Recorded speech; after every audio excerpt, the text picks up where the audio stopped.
কি দুষ্টু কোকিলেরা, আমার ভালোবাসার মানুষেরা, এই দেখো আমি এখন ভর্তা দিয়ে সকাল সকাল ভাত খাবো। এটা আলু ভর্তা, এটা ডিম ভর্তা, এটা পেঁয়াজ মরিচ ডলা। তো এইগুলা দেখে কার কার ভালো লাগতেছে? দেখো আমি কতগুলো ভাত দিয়েছি, আর আমি এগুলো সব খাবো ভর্তা দিয়ে। আর ভর্তা দিয়ে ভাত একটু বেশি খাওয়া হয়, মানে ভালো লাগে।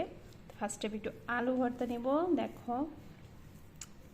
তারপরে এখন আমি এখানেও পেঁয়াজ মরিচ ডলা নিব আর একটু, নিয়ে মেখে আমি আমি করে খাবো। ও তোমরা খাবা নাকি? ধরো আমি তোমাদের খাওয়াই দিই।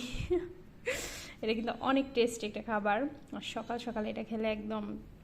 আর কোনো মনে আজকে সারাদিন কিছুই খাবো না, এই যে এটা একবারে খেয়ে নিতেছি সারাদিনের খাবার। আমি যেমনি যেহেতু ডায়েট করি, আমি এখন সারাদিনের খাবার একবারে খেতেছি, আর খাবো না। এসে একবার ভাত খাইতেছি, দুপুরে আজকে আর ভাত খাবো না। তো এই যে দেখো ভর্তা যেহেতু হয়েছে এই জন্য খাইতেছি। বিসমিল্লা। হুম, অনেক মজা। তোমাদের পেটে ব্যথা করলে আমার দোষ না,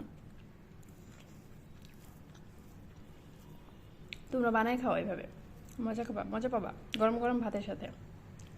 হুম, আমি